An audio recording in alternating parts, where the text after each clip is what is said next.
It's 2019, and you're listening to the Journey Nashville podcast. Thanks a lot for listening, guys. I really appreciate it. So I normally don't do this, but I had to because my mom is so awesome that I was embarrassingly nervous the first few minutes. And you can tell, so I'm just calling myself out before you guys get ahead of me on that one. But Mom, thank you very much for coming on the podcast. I had a great time, and I hope we get to do that again soon. For everyone else, have a great 2019. Hope you enjoyed your holidays. And without further ado, podcasting with Mom. What say let's keep the musical ball rolling with music by Nancy and Donna Apples and the Esoterics.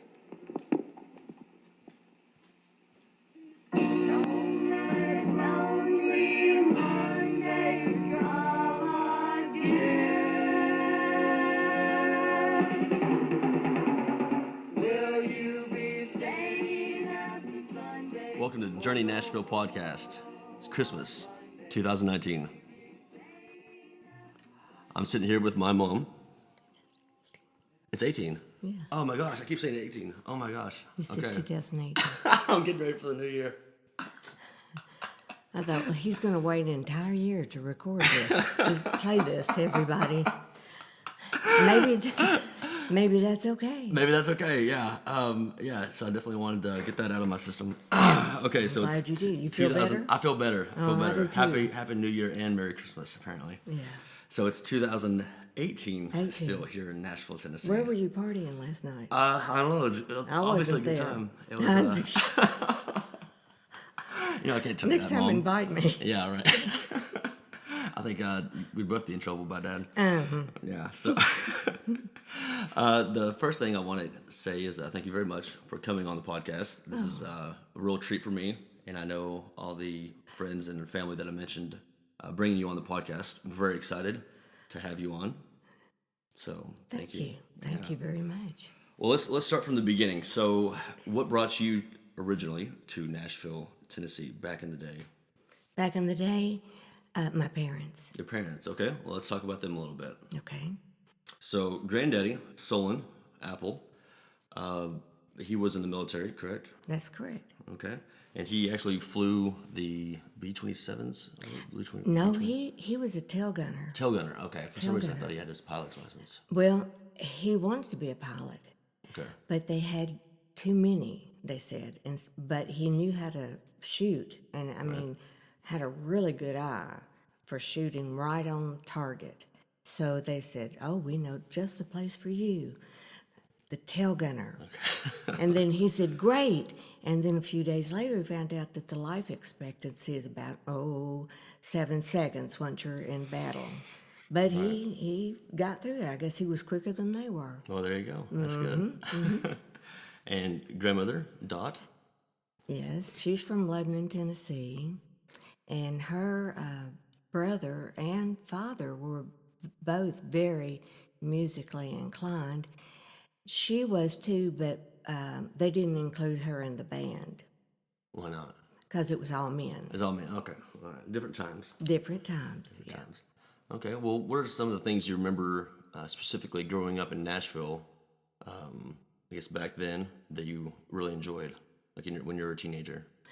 Oh, well, from the time my youngest sister, Donna, and I started singing, I was about 7. She was 3, maybe almost 4, and we would sing a cappella. We'd learn songs and sing a cappella. What were some of your favorites? Oh, I don't remember. Okay. It's too long ago. Okay. It was a few years ago. Just a few years ago. But everywhere we went, whether it was family or with my parents' friends or just hanging out around the house, Mom would say, well, why don't y'all play this or sing this or whatever? And when we weren't, Donna and I would have our little record player playing whatever song was, at the time, and we would get that one down with me singing the harmony, Donna singing the melody, and then next thing we knew, we were standing in front of people again. My mother saying, well, why don't y'all sing blah, blah, blah, whatever that song was, and, here again, a cappella. And so we were really, really young. And then when when I was 14, I got an auto harp from one of my grandmothers as a Christmas gift. Okay. And so I discovered all these chords and realized, hey, you can make music with this. So the songs that we'd been singing, I got, just by ear, got the chords for it, and then Donna and I would sing with whoever was captive audience of the day, and we'd sing those songs, and I'd play the auto harp. But also at that time, I started writing songs. Okay. And one day I wrote out like 3 or 4 songs, and of course they were all different, but I was using the auto harp. And my mother got this wild idea that maybe we should go to Music Row and impress these people who, with our talents, people we didn't really know, but my parents knew. Felton, Jarvis, Marty Robbins, I can't think of Bradley Owen and his son Jerry. We auditioned for these people. Felton Jarvis was with ABC Paramount at the time, and he offered a contract at that time. And so here it is, we're 11 and 14, and we went to Muscle Shoals, Alabama to record. Oh, wow. 4 songs he told us to learn and to record.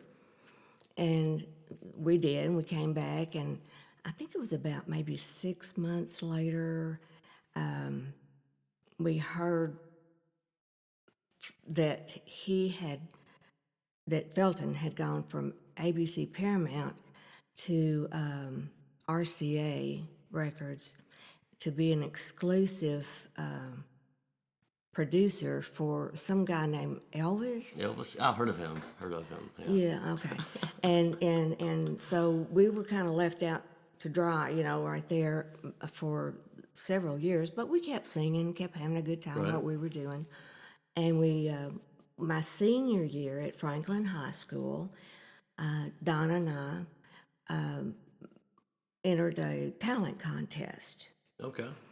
And we sang one of the songs that I had written, and of course I played the auto harp, and then we sang one of the Mamas and Papas songs. Oh, wow. Okay. And dedicated to the one I loved. And we had a young man that was in my class who played the guitar for that one. Okay.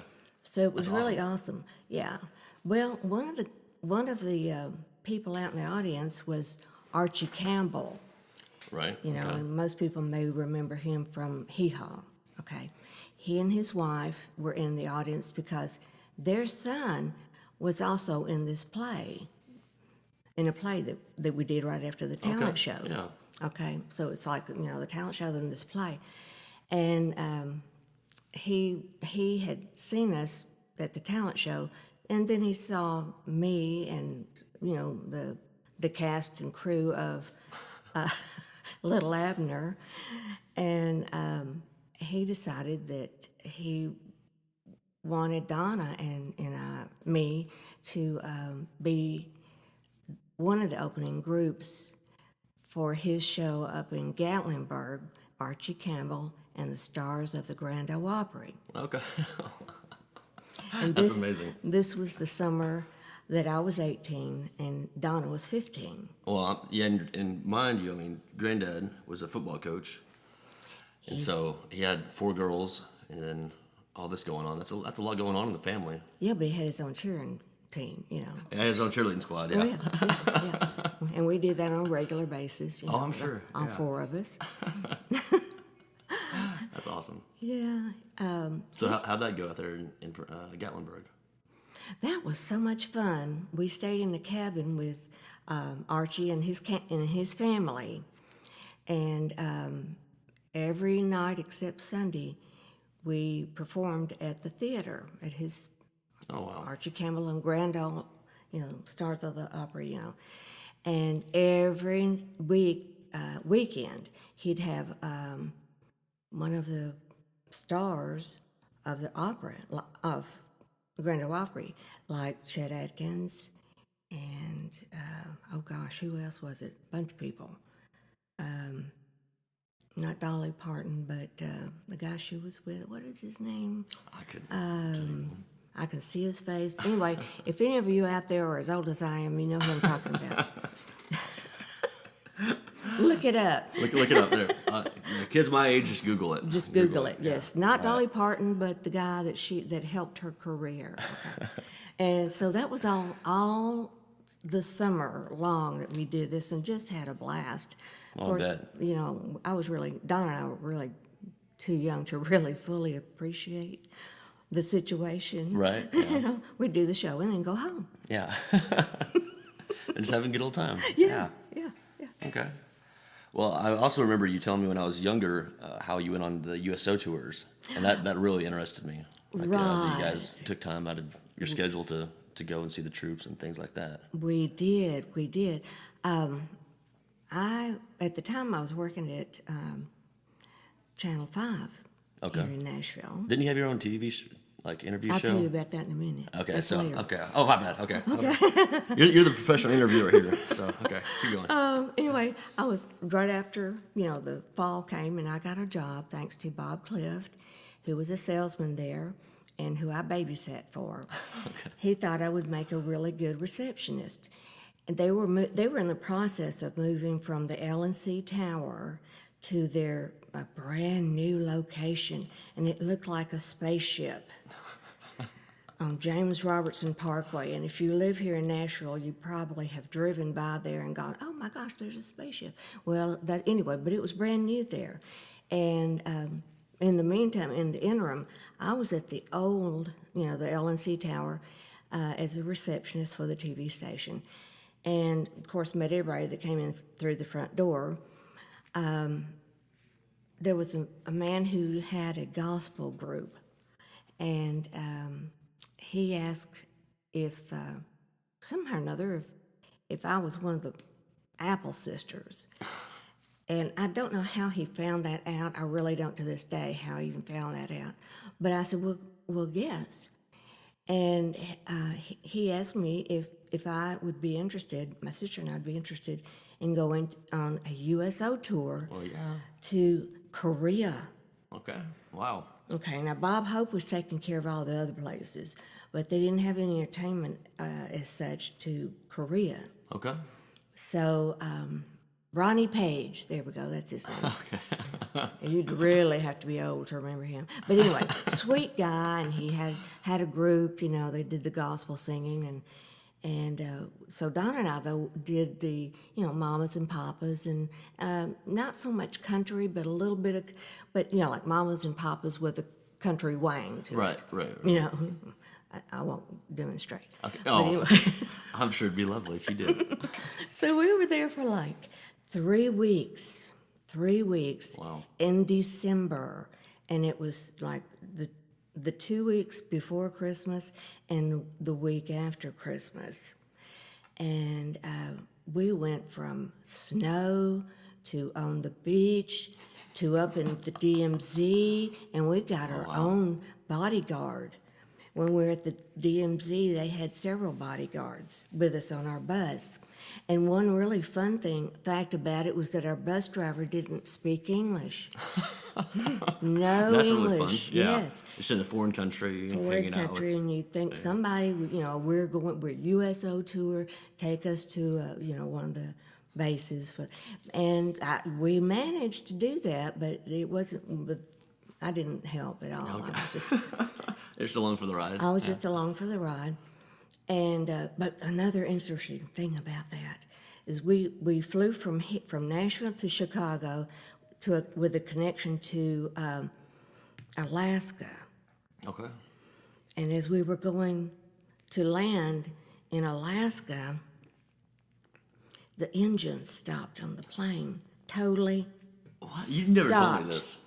Stopped. And this plane is kind of shaking. What? Because it was a military plane, and one of the older men, that was with the gospel group goes, "Oh God, I hope he did this on purpose." Yeah. I don't think so. No, but we landed, and it was totally dark, and On an airfield or in the middle of nowhere? in the middle of nowhere. Good. Yeah, how come you've never told me this story? Okay. Well, I all can't right. tell you everything. Fair But enough. anyway, Fair enough. Golly. yeah. And then we coasted in, and we landed, we coasted in, and we're looking out the windows, and there's nothing. I mean, it's dark. There's Right. no lights or anything. And I'm thinking, well, this is really scary. Yeah. Well, you just landed in a plane with no engines running. That wasn't scary? Like this is the scary part now? Yes. The darkness? Okay. Yes. And then he started the engines up again, and I guess that it was to manipulate the plane, or to slide the plane over to where the airport was. Oh, wow. Okay. So they pointed, and said, "Okay, I'll get off and go right over there." Okay. And it was nice to see some light. Yeah, I imagine. So. Were there peanuts and things like that served on this Well, it plane? was on the plane, Yeah. on a military plane. Yeah. How many people of y'all out there who've been on the military had somebody going up and down the aisle saying, "Would you like to have a Coke or a drink of water? And how about some peanuts?" I don't think there'd be very many people on Probably that not plane. very- No, probably not. no. Well, that's that's frightening, but I'm glad you made it. Obviously, We for did. my sake. Well, yeah, and then we flew from there then over to Korea. Did you get on a commercial flight then, or did you just stick with the military planes? I don't know. I really believe that it was a commercial flight, but I could be wrong. Did you tell your mom and dad what happened? No. Okay. I can imagine. Because So. I was kind of hoping after all of this, I was, you think back and I thought, I'd really like to do this again, so let's don't tell Let's Mama. don't, No, yeah. let's don't tell So her. now you understand why. Okay. All right. Got an understanding there. What would you, excuse me, contribute to your drive for music when you were here in Nashville? Where you've always been musically driven, but what made you start at such a young age to continue pursuing it? I just couldn't help myself. Just couldn't help myself. Really, I mean, when you've got this musical talent and you've got an auto harp and a piano, it's just in your blood. Right. And anyway, that's all I can say. It's just I couldn't help myself. All right. Well, Donna, bless her heart, she was in demand too, because she had such a tremendous voice, more like she could do the Mama and Papa songs, be Mama Cass, or we did some of the Carpenters songs, so we soften down her tone, and of course I was just doing the harmony, but I was the one kind of Working leading the instruments, right? charge. Yes. Okay. Yes. And anyway, so we when we got back home, Ralph Emery, and everybody knows Ralph Emery. Okay. I was on his show when I was in high school with the play I was singing about, the Little Abner, and I was the first one to come out singing, and that's when I met Ralph Emery. He evidently thought that the group, this little singing group from Franklin, Tennessee, was pretty neat, Right. And I mean we weren't really bad, evidently, but anyway, he came over and asked me if I sang professionally, and I said no, but my sister and I do sing. And so he invited Donna and I over many times on his show. We'd get there at 6 o'clock, we'd tell the guys, no, I'm sorry, we'd get there at 5:30 because the show started at 6 o'clock. And in that 30 minutes, we'd tell the band what 2 or 3 songs we were going to sing. And how old were you at this point? Well, I was still 18. Still 18? Okay. when all that started. But it kept on, and sometimes he'd just call the house, and of course Mama would answer, and if I wasn't there, well, he would just say, "I sure would like to have the Apple Sisters on the show tomorrow." Well, okay, they'll be there, and That's so neat. yeah, and so we were on there quite a bit. We did some of Skeeter Davis's songs, And I think he liked that because he was recently divorced from Skeeter Davis at that time, Okay. which, I wasn't really sure if he was, well, who knows? I'm not going to go into that. Everybody think about that themselves. All right. But Well, I like mystery. the fact that we were on the show. Okay. And then from there, I would take Donna home, and then I would go back to work at Channel 5. Okay. And that's what I was going to ask you next is you had an interview or some kind of show. I remember you telling me where you'd have people come on. Oh, You had the Beach Boys, I believe you said. right. When I first started working at Channel 5, Bob asked me, the guy that, Bob Clift, I was telling you about, that got me the job that I babysat for, I would ride into work with him. Now, this is me at 18, and I was saving up for my paychecks, to buy a Mustang. All right. Woohoo! And so anyway, I would talk to him about how nice it would be to have a show right here in Nashville that was kind of like American Bandstand, but you'd interview people and you could have people on like American Bandstand, and have the dancers and all that. So anyway, one day I'd been there maybe a year, so I was like 19 now. Someone came down, and I can't remember who it was, but from a meeting that they'd had, this, I don't know if it was a sales meeting or manager. Anyway, they came down and told me that I was going to have a TV show, Wow. just right out of the blue. And I guess you could have knocked me over with a feather at the time, but Yeah, I'm sure. But I was still, riding back and forth with Bob, and so, here again, we were talking about how neat it would be, and he said, or one of us came up with the idea of having every week on Saturday for an hour long. I want you to think about how scary that would be. Every week, hour long, have one of the schools featured. Okay. And so that's what we did. And then I would line up the school, all the local and some even out a little bit outside of Nashville, and they would come to the show and dance, and of course they would get to meet whoever was there as far as the guest, and we just, I lined up the guest and printed out, what we're going to do, where the commercials were going to be, and the songs and this, that, and other. And before the school got to there, we got to the station, I sent a film crew out, and they were to brag about their school, what was so great, or if it was football, if it was basketball, who are some of the players, things like that. Tell us something you're really proud of about your high school. Right. And then whoever was the president of the student body or whatever, someone that Saturday, would talk about it as this film was rolling. And yes, we had I guess with the contacts that I'd had already over there on Music Row, we had some amazing guests. First of all, we had Brenda Lee and Roy Orbison. Okay. Yeah, I know.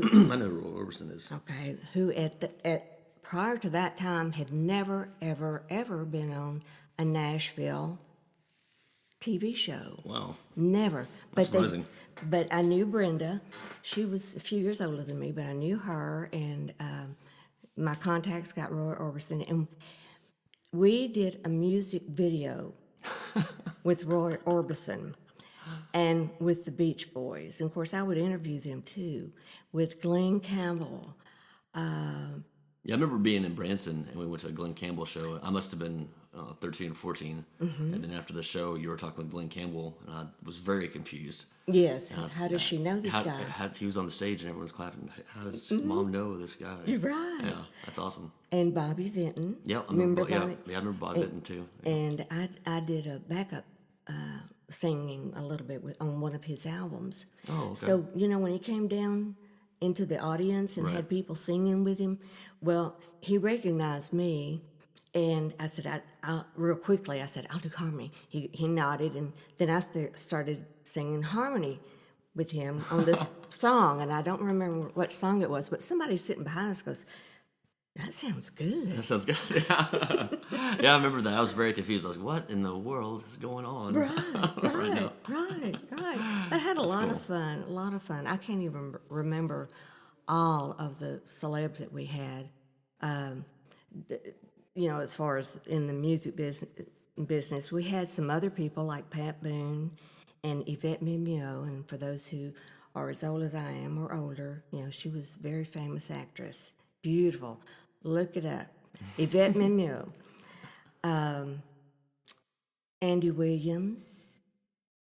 And let me think who else. Oh, during the same time I met Dick Clark. And I was sitting up front. I was giving the receptionist a break. Okay. And so this man comes around. Of course, I knew who it was immediately. This is Dick Clark.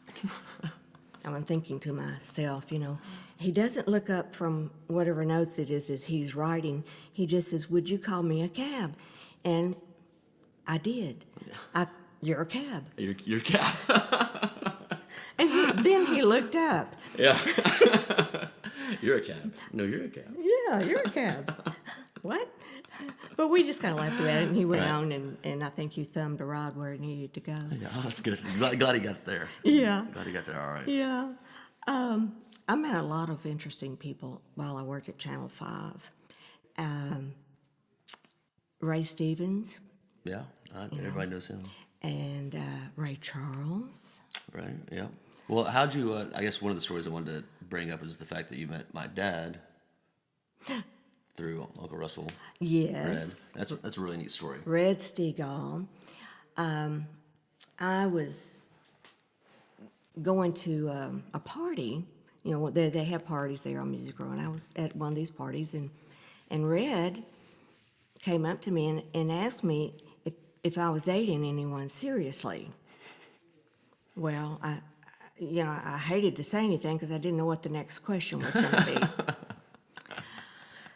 But I said, no, not really. And he said, would you like to meet my brother? He's a whole lot better looking than I am. Yeah. And so I said, well, yeah, sure, why not? And so he said, well, I'll just have him come by where you work and we'll introduce you. I said, okay. Wow. Well, what I didn't realize, and you may not know this story either, is that I had met him that night. Oh, no. And I guess, there were so many people there that I was meeting that I guess he, in particular, didn't really stand out to me or whatever, or just, I'm a blonde, our minds wander, and no telling what I was thinking. But anyway, I had met him. So when he came the next day, he just grinned from ear to ear, and just like, I can't believe, And it was his sister-in-law that was doing all the talking there. She said, Nancy, this is my brother-in-law, David, and this is Nancy Apple. And I don't think he even said hi or bye or drop dead or anything. He just stood there. Oh, I don't know. But anyway, we started dating then, and we got married. Oh, not too very long after that. I mean, there was a dating period and all. But the thing was, he was just visiting his brother. David was just visiting Red, who at the time was living in Lebanon, Tennessee. And Red actually worked on Capitol Records. He was with Capitol Records at the time. So, David came out and he thought, I'll just be here and visit for a little while, And then he hooks him up with me and decided to stay. Uh-huh. Yeah. That's very sweet. Yeah. And then here I am. And, 3 boys later. There you go. Well, you definitely had the most difficult job raising 3 boys in Oklahoma. Was it? Well, that's what you told me all the time. No, it was not. It was not. Keeping up with it was hard. Okay, fair enough. Yeah, Okay, that's fair enough. But y'all were good boys. We lived, out in the country, and we didn't have real close next door neighbors, so we were able to actually import your friends. Yeah, exactly. You got to pick and choose who we got to hang out with. That's I didn't right. think about that. Yeah. Oops. Yeah, well, There's another. Well, as sweet as my mom sounds on this podcast, she also has a mean streak. She can instill fear. You scared me as a kid. Yeah, that eye. As soon as I knew I did something wrong, I would run. All mothers have that eye. Yeah, that I know. evil eye. That's great. Well, we are at a Christmas party, family Christmas party. Mm-hmm. And before we get off here, I want to say thank you very much for coming on the show. And I know people are going to want you back on. And I have one more request for anybody who's trying to figure out what they want to do with their life, steps to take in their life. What advice would you give to my generation on what to do as far as following their dreams or knowing what the right thing to do is? Oh, goodness. You should have warned me. Oh, man. Sorry, that's a big question. That's a really deep question. I was following my dreams and was very lucky at the things that I was able to do, and like we've talked about. Yeah. We didn't even talk about hee-haw Oh, yeah, we'll talk about that next time. But anyway, gosh, there are a lot of people that want to get in the music business, and they're just as talented as, or more so than ones that are actually there that you see on TV, and they're celebrities, and they just can't make it. So my advice, if you're trying to get in the music business, is to let that be a second career. Okay. Get something where you're steady, or where your spouse has a steady job. And then if you're lucky enough and have whatever it takes that particular producer is looking for at that particular moment in time, and you make it, then wonderful. But just all in all, follow your dream and stay with it as long as you can, but have a good backup dream too. A good backup dream. I like it. Yeah. It's making sure to have all your, I guess, corners rounded. Yes, because you do have to pay the bills. At the end of the day, come to find out. Oh, well, or the end of the month, you got to pay your bills. Unless Santa Claus comes every day. Speaking of. Speaking of, woohoo! What, All right. What? Santa Claus is here, I think. Oh, he is. He is. Should I hide? You might be. Depends on how you've been this year. Oh, well, I better go hide. All right. Well, thank you, everyone, for listening to the Journey Nashville podcast. I hope you guys have a great Christmas and a happy New Year. And we'll talk next week. Thank you. All right. Well, I hope you guys enjoyed that as much as I did. Thank you very much again, Mom, for coming on the podcast. And we have to have you back on. I know a lot of people want to hear, well, you have several stories that are amazing. So we will pick it back up on that, maybe on your birthday, on Valentine's Day. All right. Well, here is a song by my mom, Nancy Apple, and Donna Apple. That took me a second. I'd never call her Nancy, obviously. But they're singing with the Esoterics, and this is an amazing song. It just puts me in a good mood. So I hope it puts you guys in a good mood too. Have a great 2019. Thank you very much for listening. Take care. Girls, it's yours.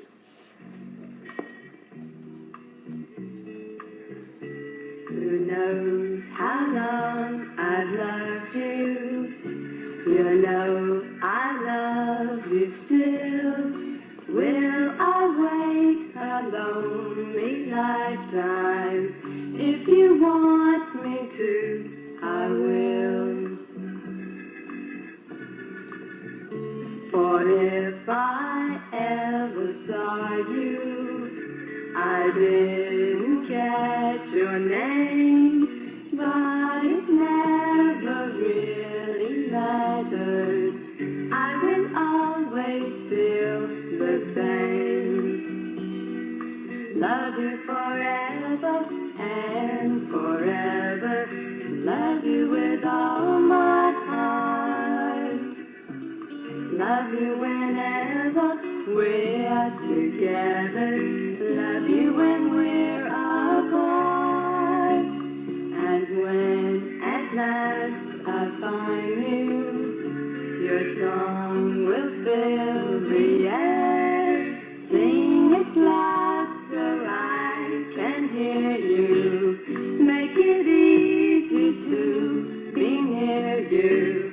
For the things you do endear you to me. You know I will love you forever and forever. Love you with all my heart. Love you whenever we're together. Love you when we're apart. And when at last I find you, your song